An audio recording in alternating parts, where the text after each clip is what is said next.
And I am happy to be here because it is, I think this is the first time. It has to be the first time you've been here. This is the new year. So I hope that has started off well for you and you're headed to a good one. Now, if you're a Boundaries.me member, you're getting, I think, a whole week on planning out how to make this year different. So I hope you're enjoying that. For those of you who are not, you can go to Boundaries.me and find out how to become a subscriber. Okay, so if you are new to this show, this is a call-in format. So you get to call and I get to talk to you. If you call me, you got to do that to make it work. 844-940-2774 is the number. 844-940-2774 is the number to get on the air. And you get gazillions of people listening to your issues, and maybe they'll like find you and tell you how to resolve them, but at least one person will be there to help you, and that's me. So call me, 844-940-2774. What we do on the show is in the first few minutes while calls are coming in, we either take a write-in question before we get on the air, or always what I do in the beginning is talk a little bit about an idea that, and stuff I've either known for a long time or researched recently or felt in my life or working with people.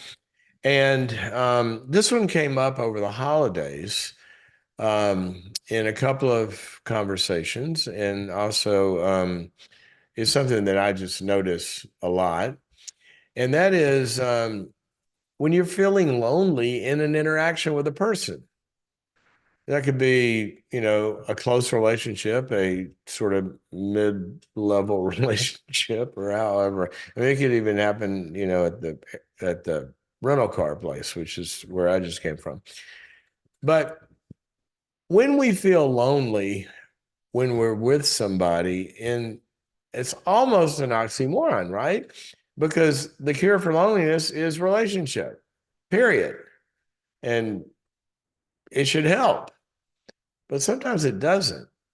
And one of the great paradoxes, one of the loneliest places that you can be in life is in a disconnected relationship.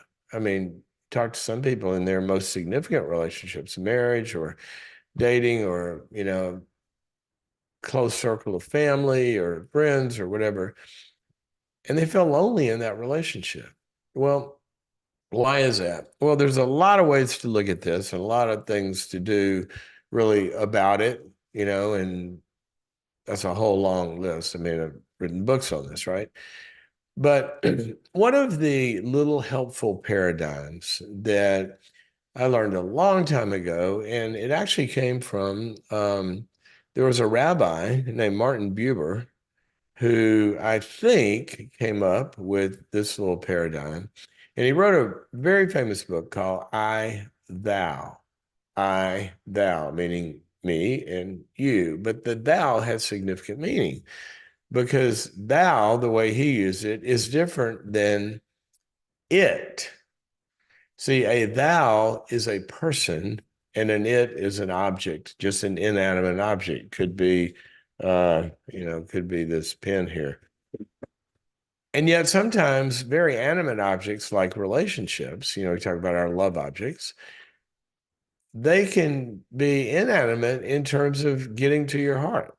So what he talked about, and this is a good way to think about this, is a relationship is what we call a dyad. That means two people in it. And in that relationship, it can take one of three forms.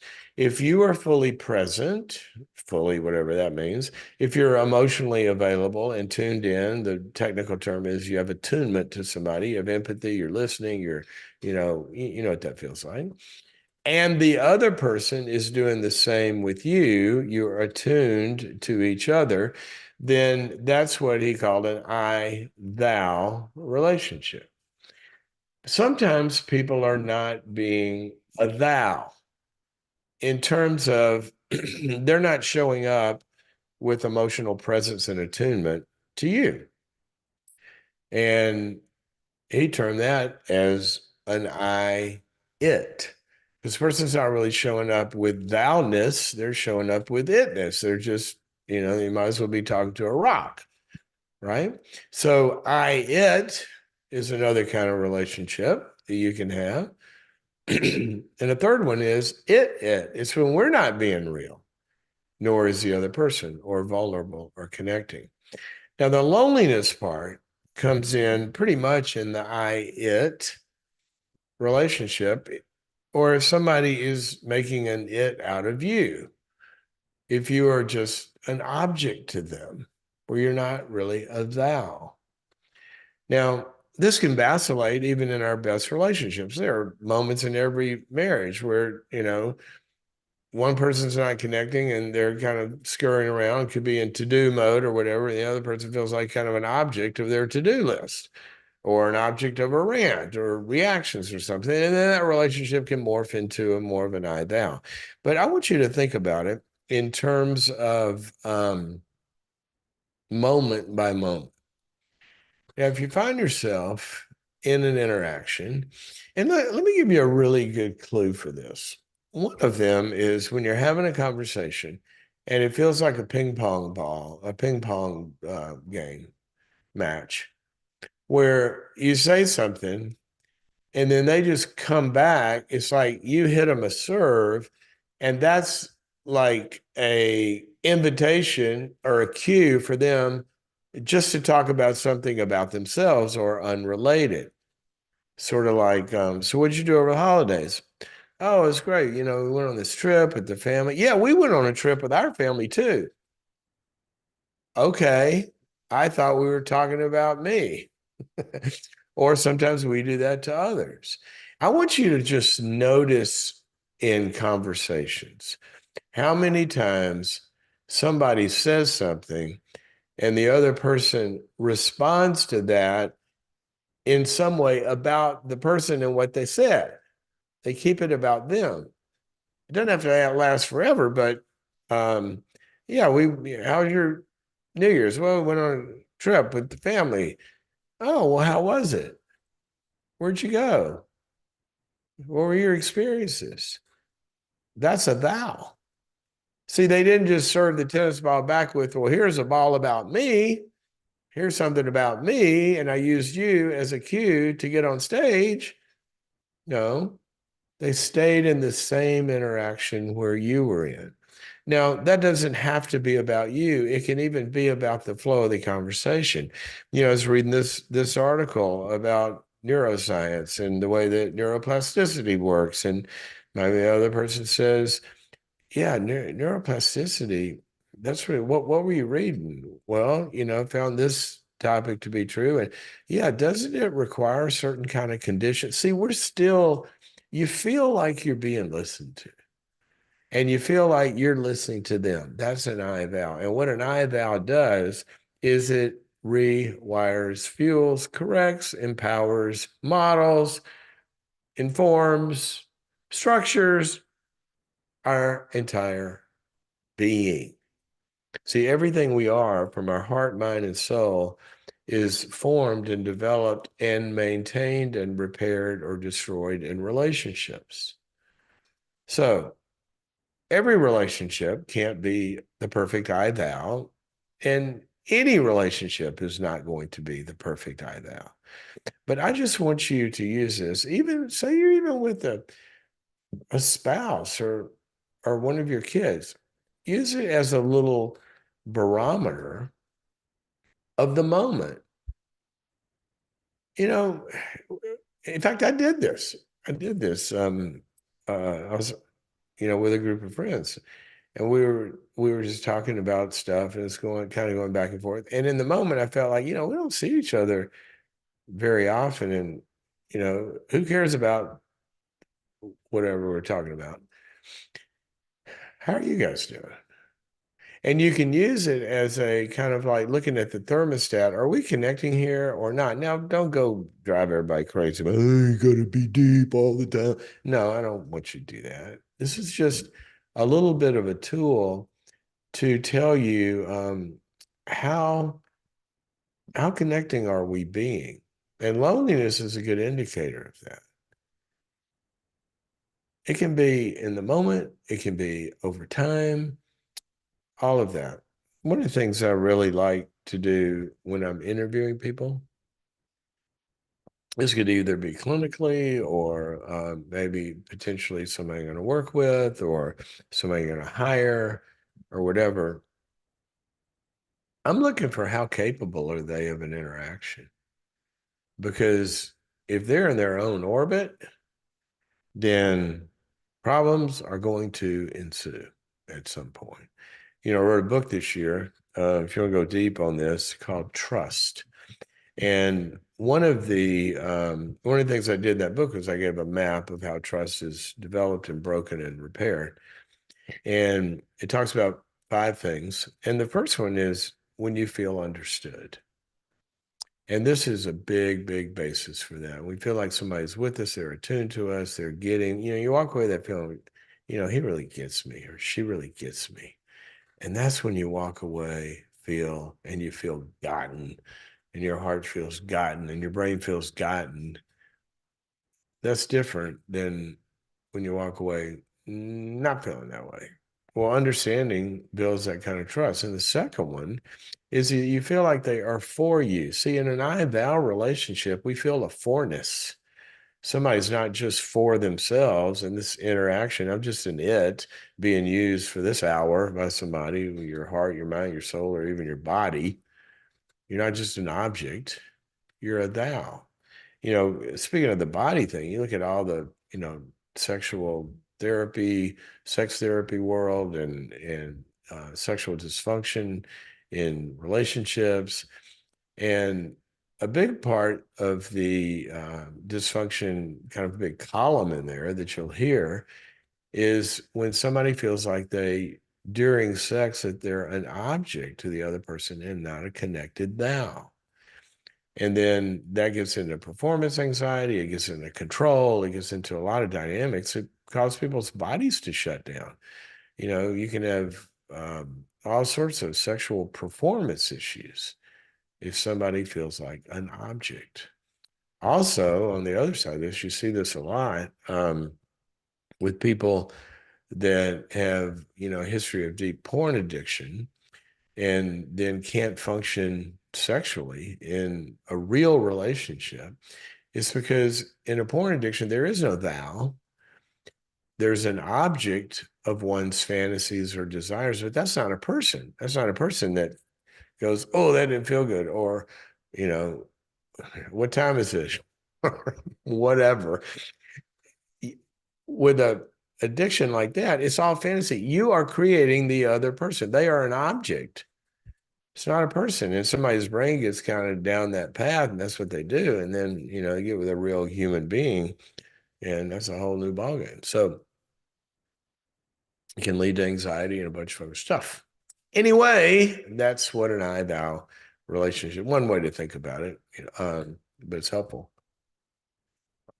Speaking of I thou, I want to get into some I thou with you guys. And we're going to be talking to Denise, who's calling us from Arizona. But before we do that, we've gotten a lot of inquiries here in the new year about our holiday sale. Some people asking for just a few more days of the discounts. So we're going to do that for you, apparently. I'm just finding that out. The sale will end at 11:59 on Friday night, January the 5th. So go to boundaries.me/plus to save 59% on our best deal ever. It is only a couple more days to do this if you're listening live. And what this means is you get the entire platform of Boundaries.me, over 100 courses, about 20 or so long form webinars as if you signed up for an event. And you also get access to all the upcoming live events too. And you get a daily coaching input from me that I send you every single morning called One Thing that you could, should, would do well, probably, possibly to do that day. Because we're building growth over time, and it takes time, it takes activities. And each day I give you a new activity to think about, sort of like a daily multivitamin. Okay, let's go into Denise's issues. She wants to know at what point are boundaries being used as a weapon? Often that happens or being abused. Often, okay, let's go to the next caller, Denise. I'm sorry I answered. No, I'm kidding. I'm starting to get concerned. My sister-in-law is trying to use boundaries as an excuse to be manipulative or controlling of my brother. Well, before we get into it, let me tell you something. Anytime a boundary is used to manipulate somebody, that's not a boundary. Boundaries are about one thing: self-control. A boundary is your property, and you only have control of yourself. If I'm trying to use my property to do a takeover of another land or another country, meaning a person, that's not a boundary. I'm trying to extend my boundaries and paint their house whatever color I want to paint it. Okay, Denise, welcome to the Dr. Cloud Show. Yes, hello, Dr. Cloud. Hey there, Happy New Year. Can you hear? Yes, Happy New Year. Thank you so much for taking my call. And Happy New Year to your dog. It's my baby, actually. She's whimpering over here. Okay. Started off well here. So what's going on? Hey, Denise, Yes. is there anybody around that could maybe hold the baby for a moment while we talk? Yes, I'm so sorry. I'm getting that taken care of right now. Can you hear me okay, or not really? Okay, I tell you what, I'm going to put you on hold. We're going to put you on hold. We're going to go to take in one of our write-in questions here. And here's a write-in that we had. Is it better to have a counselor that didn't know you previously, so not to have preconceived ideas or biases? That's a very good question. You know, one of my favorite verses in the Bible says, to the pure, all things are pure, meaning exactly that. It's not adulterated by something else. What you don't want, what we've talked about for decades in the psychological literature, if somebody's really getting treatment now, you know, coaching kinds of consulting kinds of things fall in a different world. But in psychotherapy, counseling, as you're describing here, there's a term called dual relationships. And what a dual relationships means is that I have more than one relationship with you. So if I've known you previously, what does that mean?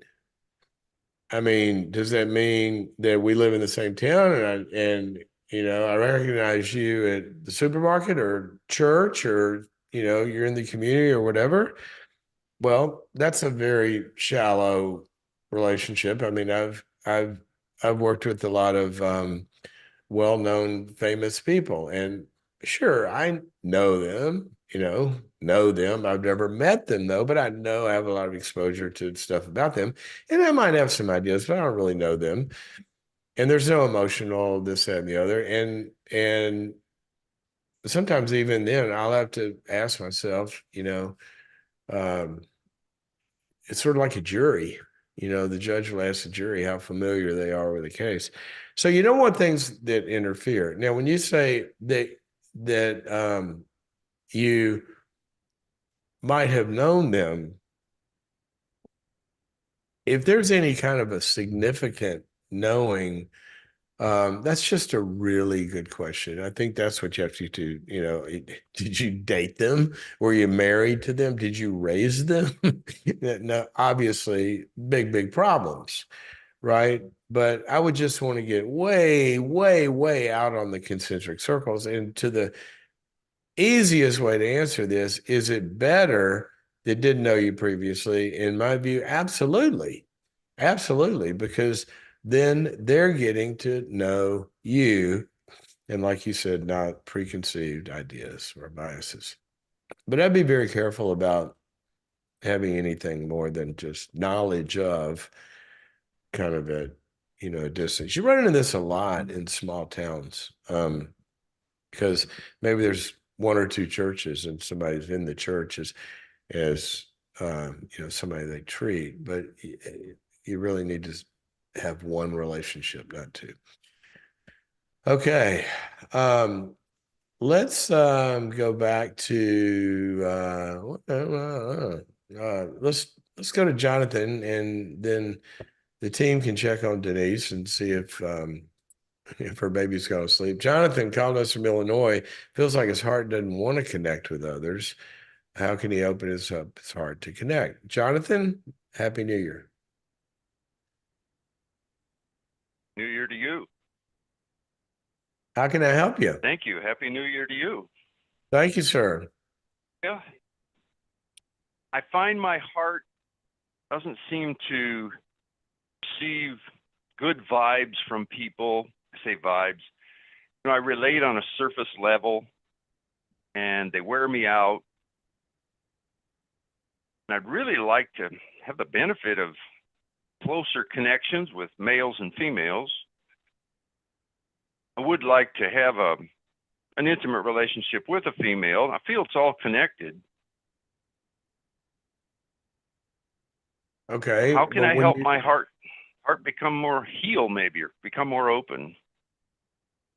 But when you say that the nature of your interactions now, did you say surface level? Is that what you said? Surface, yes, just shallow. Okay, so what does that mean? Give me some legs to run on there. What does that mean? So it seems like between myself and other, well, men is mostly, but it happens some with females. We just talk a little bit about the weather and like the same things. We don't really share anything that's where we maybe bond or connect well. Jonathan, hold on a second. That would be easily explored. I wouldn't say easily fixed, but easily explored. You have control of that. You're talking about the weather. You could take it to a deeper topic, either about yourself or them. So why don't you do that? I mean, that's going to give you a start of knowing then what's wrong. That's something you have control of. Yeah. See what you're saying. I could bring up a deeper topic. Well, where are we? Are we at Denny's? Or are you in a therapy group when you're talking about the weather? I mean, what's the context? No, just see them on the street, or we could be out to eat, meeting them in a store, at church with them, visiting after church. That sounds very casual to me.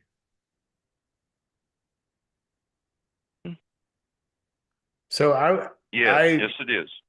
Okay, so in a sense, I don't even know how you would deal with this as a problem until you start to, in other words, do you play golf?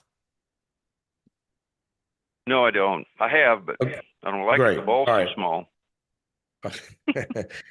Okay, so if I said, hey, Jonathan, or if you call me and said, Henry, I'm not hitting the ball well.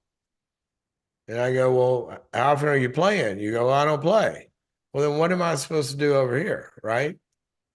See, when you're talking about you're not connecting, but we're talking about walking down the street or casually seeing somebody in a restaurant, connections really don't happen very deeply there anyway. I would want to see you get in the game. So if your question is, how can I fix this?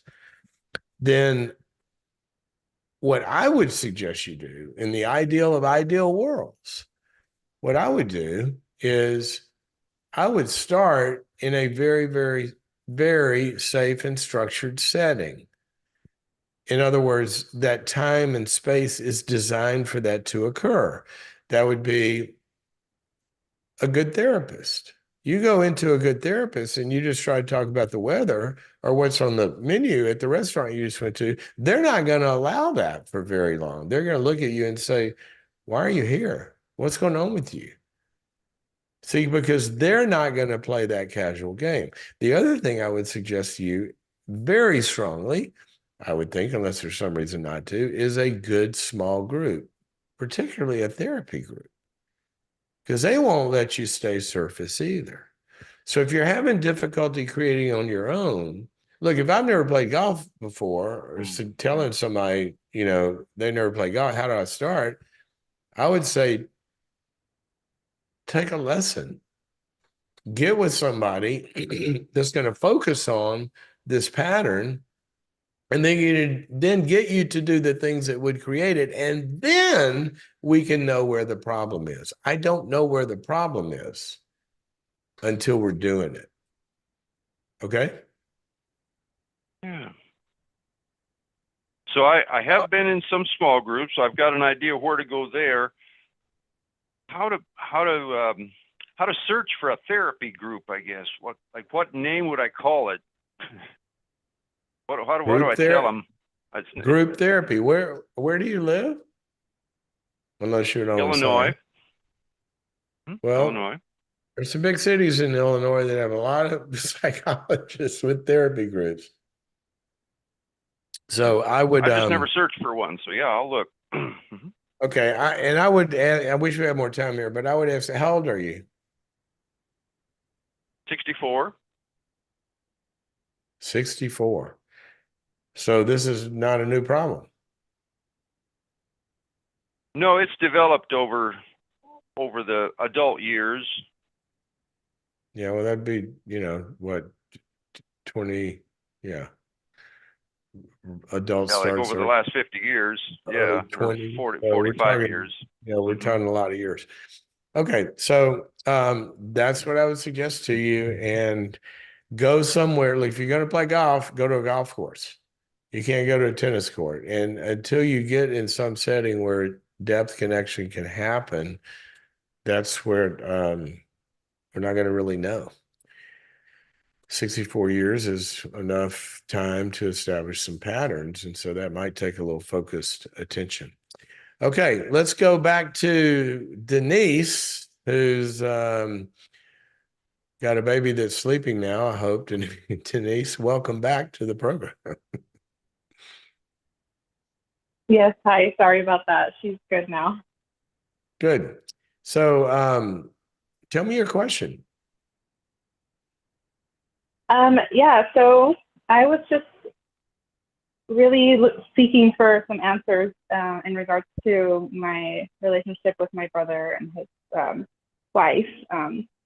They've always had pretty strong boundaries around, holidays and which understandable, right, with in-laws and stuff. I get it. I have my own in-laws, so I get it. But throughout the years, I guess I've just noticed that it becomes increasingly more and more just isolating, like they're very isolated from us. And I feel like my brother in particular is kind of being more isolated than he ever was before. Hold on a second. Are they being isolated in life? Are they holed up in a cabin on a mountain, don't talk to humanity? Or are they not just connecting with the family? Yeah, just from us, from his stuff, from my brother's family. And I know that there's some like family stuff that he's very conscious about with like my mom and stuff and their relationship. So I understand the boundaries, but they've just been isolated from us. Can we have a different word? Let's try and make this active. Okay. Instead of isolated from you, let's say they're choosing to not join you. Correct. Okay. Mm-hmm. Now, is that over the course of the entire year? You mentioned holidays. Is that over the course of the entire year, or is that just in holidays? Over the course of the entire year. We see them maybe once or twice a year. And when you see them once or twice a year, how does that happen? Well, usually it's just my brother that comes to visit, or me and him will go to lunch or something. Okay. Now I'm going to assume, were you close to your brother growing up? very much so. We still are very close, but I've noticed him kind of, I don't know, something's changing. It's weird. Okay. So if I'm very close to my sibling, which you just said you are, and something changes, I sit down with my sibling and say, "Hey, bro, um, what's going on? I feel like really far away from you. I don't get to see you as much. When we invite you, you don't come. Tell me what's happening." So we have had that conversation, and he just says that his wife is not comfortable being around us or around my mom in particular because of certain reasons or whatever. I don't know if they're important or not, but um, so that's why he kind of just keeps to himself and to his family and wants to honor her. Is that, do you think that's valid? I mean, there are some people that it's, Yeah, I do, and I've always supported him like throughout the years. I guess um, I don't know. I guess I'm just kind of sad lately because recently we found out she had an affair too. So I don't know if that kind of like triggered me a little bit. hold But on, I was the connection's a little bad. Recently, you found out what? that she had an affair. Ah, okay. So they're having some Yeah, serious marriage issues. yeah, yeah. Okay. So I don't know. Well, He's even said things that are like a little red flaggy that he says he doesn't want to be away from her, and I've never seen him like with his own friends. So I don't know. well, I don't know what's going on with your mom. You said there's difficulties with her, but just from the way you've talked about it, wait, I'm going to ask one more question because the way that the question got to me here, it says, "How do you know when they're using them as a weapon?" What, what's, I don't hear any weaponization here or being abused. Okay. Why Okay. why did, I guess, yeah, I guess I was just starting to be concerned for my brother. And I'm just, maybe, like I said, because of the recent affair, that maybe I got triggered and I started thinking, like, started seeing a pattern of the control, like maybe she's trying to control him. I don't say these things out loud. I've just been like, thinking them. Um, so I yeah, just hope that she's not trying to control him. And I don't know how, I don't know if I should ask or just to see how he's doing, if everything's okay, but yeah, I I don't don't know. think, I don't think the time or setting, at least today, would be the one. Let's all get together as a family. They ought to be coming as family. There's serious stuff going on over there. But if you have a connection Mm-hmm. with him, based on what you said, what I would do in your instance is, just sit down and say, look, uh, you don't have to go into anything that you don't feel comfortable with, but I love you and you're my brother and I miss you. And I just want to understand because I feel exactly that. I just miss you and I'd like for us to see more of each other.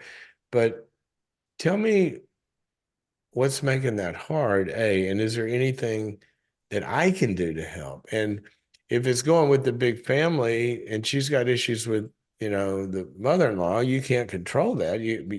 Maybe somewhere down the line y'all could have a big hoopla together, or they could work it out. But you could at least open up the door to say, well, then apart from the big family, um, what can we do together? And just start with what you can. But I really would stay away from when you said you got triggered. I don't hear you as triggered. What did that mean? I mean, these are heavy words. Boundaries being used as a Yeah. weapon or abused, or I got triggered. That when I talk to you, it sounds like you've got some concerns for your brother, and you're fine, other than you're sad, which is appropriate. Right. Yeah, I guess I have my own like abuse situation going on in my own marriage. So maybe that's why I'm using this type of language. It's just very fresh on my mind. Okay, But well, I don't know. I would be very, very aware of that. That make sure if we're trying to resolve a problem with somebody about them, it's sort of like a therapist has to do. They gotta get their own stuff, put it over the side, and not, put it into this relationship and see it through those eyes. So to become a very safe person for him, I think you've got to take Right. your missing, your vulnerability, your desire to be with him and connected, and start there and make it safe for him to begin to talk. Okay, does that help? Yeah, it does. Thank you so much. All right. What I would do is pick up a copy of my book, Trust, and it talks about how you build it and how you earn it. And that might be a good place to do it. And this isn't, I'm not ragging on Denise here, because I understand, she said she's got her own issues and stuff with her marriage.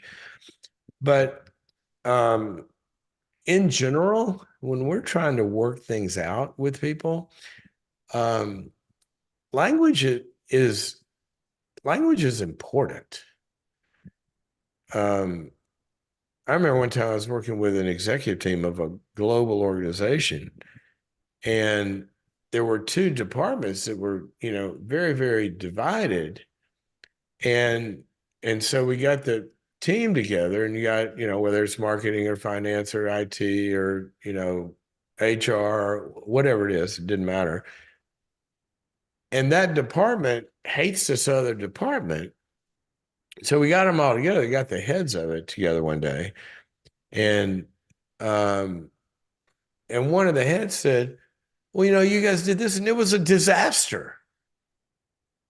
And the other person turned, looked at him and said, a disaster? He said, yeah, well, this didn't work for an hour. When you got into the details of it, it's not a disaster. But if you're over here with that whole circle using words like it's a disaster, they're terrible, they're idiots, all this kind of stuff, that's not going to work out a problem. So our language is very, very, very important. Try to stay specific about the problem instead of, this is a disaster, you're irresponsible, or, all of those kind of big global black and white, all or nothing labels. It's a problem. The word triggered has become a problem. Now, sometimes, what a trigger really is, we talk a lot about it in the treatment of PTSD, for example, or in addictions. If there is something that is a trigger to somebody, it sends into action all of that, trauma and renders them really in a vulnerable state. And sometimes people use the word triggered as basically something I don't like or disagree with or whatever. And then they kind of go on the attack, which is not really a vulnerable, where I feel hurt. And I understand there's a lot of grays in here. And don't take me out of context and send me angry. You can if you want to, but you know what I mean. Let's watch our language, because if we're going to resolve differences, then we have to get on the same side of the table and put the problem on the other side instead of making it against each other. And then somebody's going to win, somebody's going to lose. And if somebody wins and somebody loses, we both lose. That's what you do in court. There's a settlement, somebody pays, next case. You don't want to go to court in your relationships. In the universe, there's basically two ways of doing things. There's love and there's law. And what do you see in good relationships where they're treating each other with respect and care and empathy and understanding and give and take and compromise and finding a third way and all those things we talk about? You don't need the attorneys. The law doesn't have to step in. The law only step in. It's like one of my favorite verses. The Bible says the law is for the lawless. We need laws, and we need, you know, like somebody stepping in and arresting somebody sometimes. Why? Because love is broken down. So, Denise, again, that's not about you. It's just about a common kind of vernacular we see that sometimes gets in the way of people really, really connecting. Okay, where are we here? Let's go to Chris, who's calling us from California. She wants to know how to build trust with people. Chris, I know actually a little bit about that. I just spent the last few years deep in that topic, writing the book Trust. And this is a work-related issue stemming from a rumor that I'm a gossiper, a gossip about a gossip. How about that? How do I repair my reputation? Chris, thanks for your call. Happy New Year. Thank you, Dr. Cloud. Happy New Year. Happy New Year to you. How can I help you? So I'm a supervisor and I have staff at work. And when I first started a little while ago, like close to about a year and a couple months ago, a staff person who no longer works here started a rumor that I was basically gossiping to all the other staff on our team of about, at the time, five, we were about 10 to 15 people now, that I started a rumor that there were two people that liked each other and were finding reasons to be around each other at work instead of doing their jobs. And that the topic of conversation started because this person that no longer works there brought it up. And I chose to basically remark back to the oh, well, you know, these two people like each other, and that's what everybody's saying. And I said something along the lines of, well, you know, not much we can do about that, or I think a joke was made on their part, and I may have giggled a little bit, but it was nothing deeper than that. But so this person that rumor was about now has a perception that I'm out to get them, and I know that Oh, because they've told me that from just some conversations and meetings we've had where it really sounds like my character is in question. And I know it's outside of my control, but my desire is to be liked and to be valued. And, you know, that's not something that's external. I know it's internal, but I do struggle with that. And so this is hard yeah, for me. sure. It's really hard to relate to people when they have a view of you in their head that is not you, right? Because they're Yeah, relating to you based on what's in their head and not who you are, right? That's right. hard. Yeah. Um, Yeah. And it makes it so hard sometimes to go to work. yeah, so exactly. I understand it. I spend about 100 days a year in situations not always dissimilar to that. Um, question. So it's really one person that's kind of got this Mm-hmm. view. Yeah, well, that currently is employed at our organization and one of my staff, yes. But the thing is that's interesting is because our organization is very, or at least where I'm at, it seems very cliquish. I don't know how many people have this perception. Sometimes I do feel like I am being treated a little different. I know the individual that doesn't work here anymore filed a complaint and also was gossiping to other Filed a staff complaint, saying that filed a complaint about you. no, it was about my supervisor and a Okay. comment that they All right. made. So It's let's a get long this back to story, what but what you yeah. originally were talking. I'm sorry, I Okay. didn't hear that, but let's get it back to the person. You said there's basically one Yep. person that this was said Correct. about. Yes. Okay. So why don't you go sit down and say, you know what, I've become aware of something that's making me sad.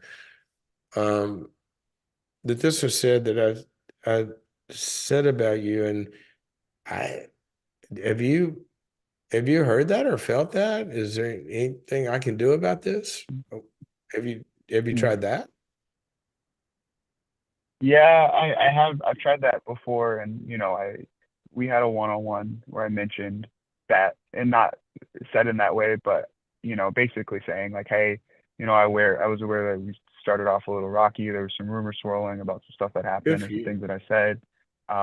And I apologized for that even becoming a rumor. I assured her that it wasn't something that I did say. Um, and she said that she was okay and that she was fine. Then we had a meeting not too long ago, maybe about 2 months ago, and it came up again. So I don't think How she did was it come up fine. again? How did it come up again? It came up because we were talking about just some like performance things that were going on at work. And I told her at the beginning of the conversation, this isn't punitive at all. We're just trying to see what's going on because we noticed some things in your work performance, and we're just concerned about you. Um, and then they went on this uh, tangent about all the things that I don't do well at work, and basically how much I suck as a person. Oh, so is And this a peer or is this somebody who yeah, reports to you?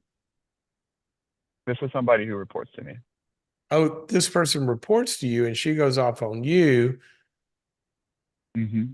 when you tried to do a performance review? Yeah, well, basically yeah.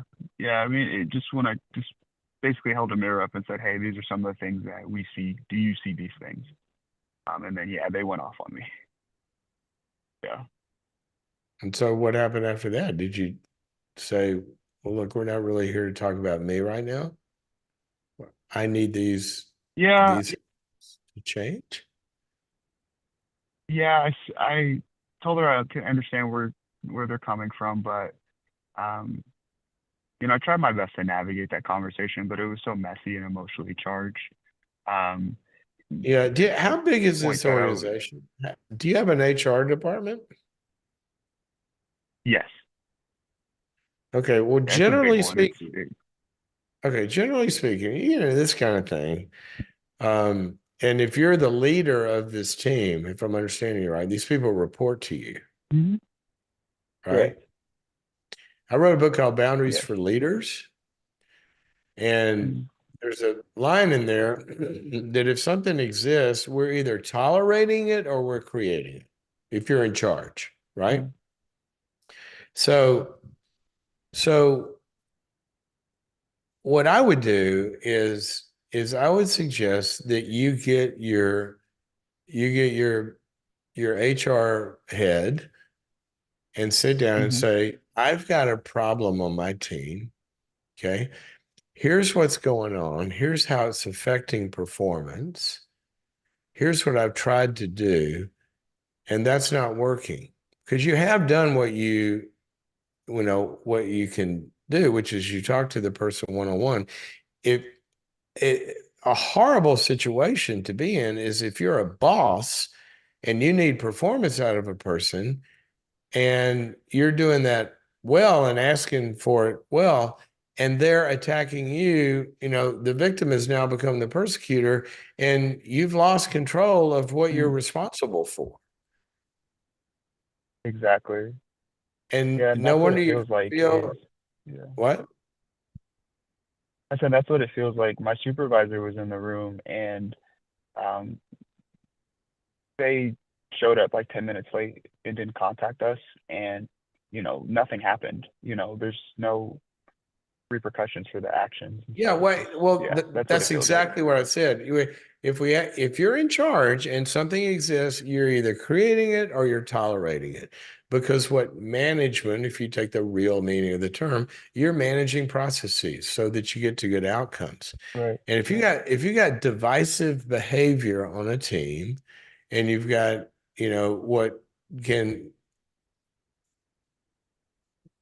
get in the whole neighborhood of somebody not fulfilling the requirements of their job, then that's a performance issue. And in good teams and Right. good organizations, that doesn't really that's not allowed to go on. So I would suggest that you talk to HR because there very may well be some legal issues that are going to come into play here. If somebody goes onto the attack when you give them feedback, sometimes whatever happens, and all of a sudden you're being sued and you have to do this in a good, Mm. loving, ethical, and legal way.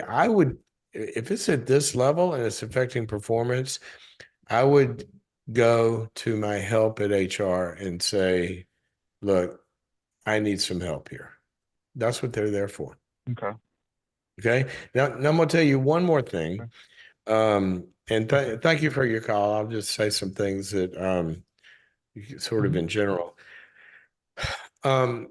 A lot of times situations like this, you don't have to bring in the big guns and call HR and the lawyers and blah, blah, blah. You don't have to do all that in the beginning. Sometimes that's necessary. But a lot of times these things are best, and this is one of my favorite verses in the Bible. It says, we have a problem with somebody, go talk to them in private. Now, he tried that and it broke down. The next thing is to kind of bring somebody else in, which the supervisor was there, but that didn't help. So you got to get some structure around it. But let's set that aside for a second. When teams aren't working, many times it's because nobody's working on the team. If we're closing it. Did you guys see those two college semifinal games on New Year's Day? Oh my gosh, two of the best games I've ever seen. But aside from that, what if a coach was working with all the individuals on the team, but wasn't creating a team? What if a family, the parents had individual relationships with the kids, which happens in a lot of families, but they weren't building a family? Then you're going to get fragmentation. By definition, it's already set up that way.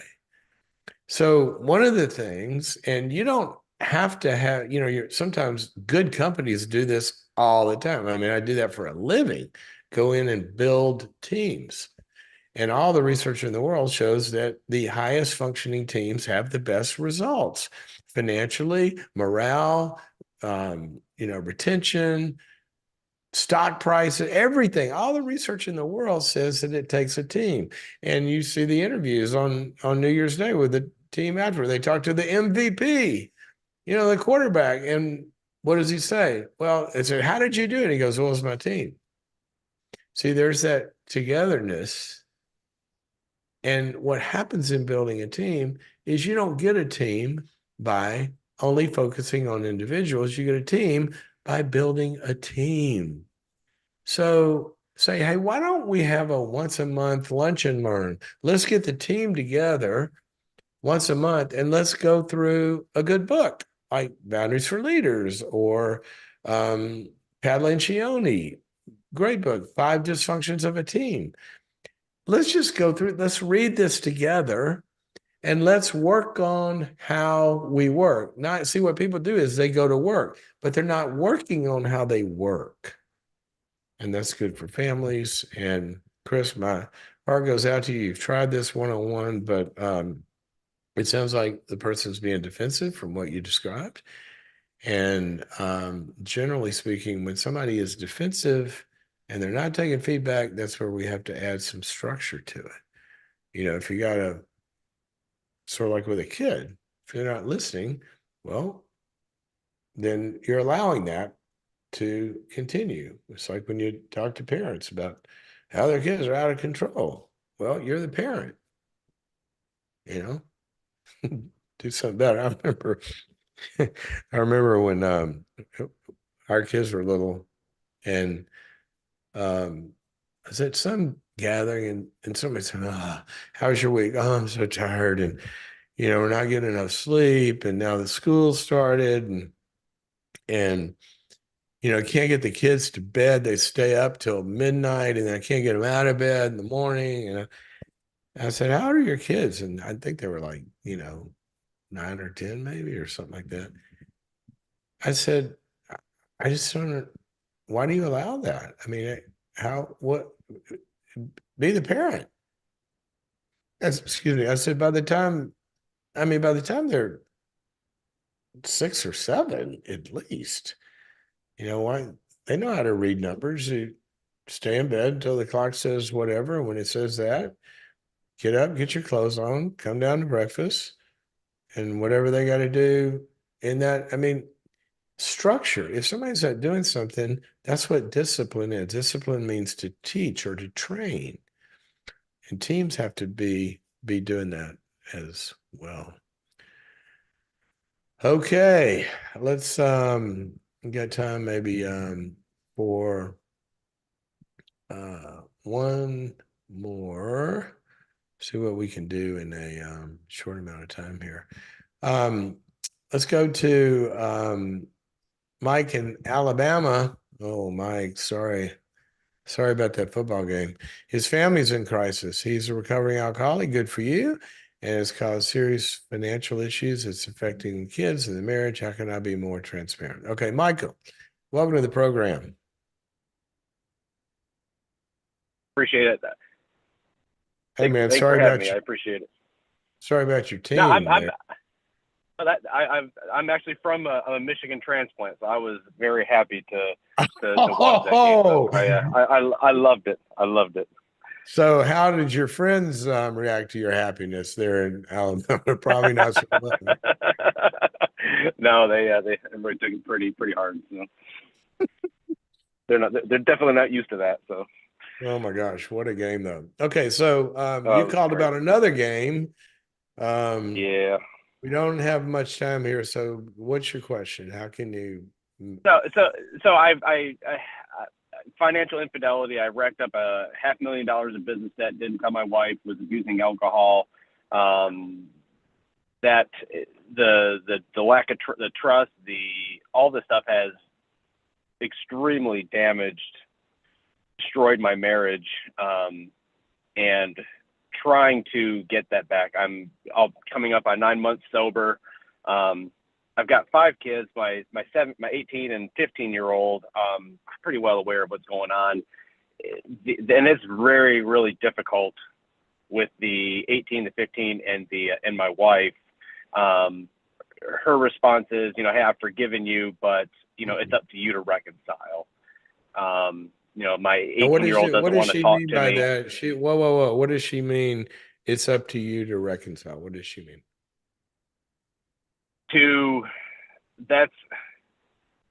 I'm not 100% sure. She says reconciliation is up to me. I have not been transparent, to rebuild the trust. So let's get the terms right here. Forgiveness only takes one person, and forgiveness has to do with the past. Reconciliation. Yes. Reconciliation takes 2 people, always. Yep. Okay. And it's when one person who's the offender owns everything, apologizes, doesn't make excuses, understands all of that, and the other one is open and willing and accepting of that. And then you reconcile, which reconciliation means to get things back like they were in terms of our relationship. Now, she has another point. I would like for her to, and without talking to her, I can't speak for her, and she can call me and I might change, right? But I would like to divide the terms reconciliation and trust. See, to reconcile means that we're reconciling what happened. I forgive you for what happened. If you own it and receive my forgiveness, then we are reconciled. That doesn't mean anything about going forward other than we're in a good place. We're in a good place relationally. At least I'm not hating you anymore. And I might still be mad, but I'm not trying to get revenge on you anymore. But now we've got to talk about trust. So when you get it into talking about a trust conversation, that's very, very, very actionable. We can solve that if that's the conversation we're having, because she could get very objective about you got to go through a lot of gates to get there, which you're doing and you don't have a problem with. I mean, are you in a recovery program? Yes, I am. Good for you. That's a big part of, that you're showing her, you're taking ownership, this and the other. So what I would want to do is I would want to sit down and probably with, the whole family, and I would want you to have some help doing this. Mm-hmm. But I would want to go through, and I'm going to try to do this very, very quickly. But when you're talking about trust, I want you to get my book on trust. It actually It'll be has here tonight. good. Okay. It's going to give you and it's going to give you and your wife a very structured path. This is how trust can be rebuilt. And it's going to involve, first of all, and the way you're going to build it back with them is making sure you sit down and say, look, guys, I really screwed up here. And you guys know that, but I don't know if I fully really listened to how it affected you, what it's done to you. And I want to hear it. Heavy sigh, right? Yeah. Yeah. I'm replaying the drinking, the effects, the hurt of the things that they do know and some of the things they don't know, and just. Well, I would just stick with the things that they know and has affected them. And the first phase is to listen to all that. And people, a lot of times trust doesn't get rebuilt because somebody has a stomach to sit and listen to somebody else say how you've hurt them. But what that does is that starts to soften the heart a little bit. And then we're going to go to, from there, what it would take for them to feel understood. And you just go to the book, take those 5 steps in that path, have you and she can go through it together. But I would really want y'all to sit down, if possible, with somebody and do that. So that's how we do it. And I think that's the first step. If you're going to regain trust, they've got to know that you really understand at an emotional level. You hear it and it breaks your heart, which I know it does, but that connection hasn't been made yet. Okay. All right. Okay. I would love to follow you around this week and watch you with all your Alabama friends and neighbors. I felt guilty you're wearing my Michigan while you're garb the waving. next morning. I In the know. office hours. I just want to watch it. I don't have a dog in the hunt. felt like- I just want to watch. All right, Michael, Could I thank ask you one super? All right, thank you. Well, no. Well, sorry. One super quick question. I just wanted to. My 18-year-old son will not even talk to me, even acknowledge me. Should I continue to engage him at all, or just kind of let that be, let that go, and just respect that gap and distance? I want to show I'm there and here. It depends on what you've tried, to be able to fully answer that. I would want the answer to be yes, you should continue, but that would mean, when you stop continuing, that's how, after you've done all the things that tend to work for a long time and they don't work. So I'd want to know what you tried first, and I would start with, look, I'm not expecting for you to, trust me, but would you at least be willing to sit down and let me know how it affected you and how I failed you? Okay. I'd start there and then listen to empathy. Okay? Okay, thank you. All right. Thank you, Mike. Great calls today, as always, because we got the best callers in the world, right? You can't find better callers than this, right? Good stuff, good people working on issues and things. And speaking of working on issues, if you want to work on all of your issues, and think about this, guys, put a line down the sand, sort of like a metronome that goes like this, right? Put a balancing here, and on one side of that is surviving. And then after you've started surviving whatever you're going through, whether it's emotional issues or relational issues, and you're in survival mode and you're working, because you got to get past surviving to where, we survived that.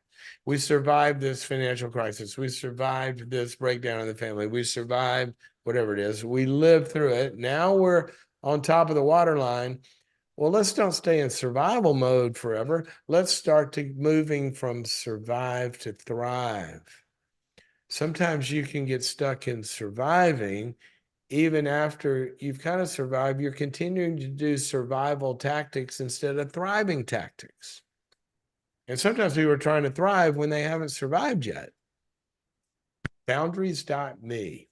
It's a platform.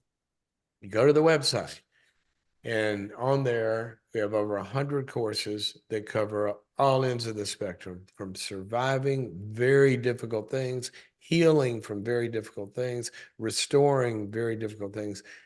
But then also, you may not be in a crisis. You may want to have a good things get better. Like Jim Collins said, from good to great. Boundaries.me. Check it out. And right now we have the end of the year sale going on. People have said, I was kind of slow getting to it. Can you keep it going? And we are doing that till the end of the week, I think, Friday. I think that's right. I hope that's right. Is that right? Let's check that out. Friday night, it all goes away. Go there, boundaries.me/plus. Okay, but boundaries.me doesn't go away. If you miss the deadline, you can still get it, like, we always do. All right, guys, see you next time.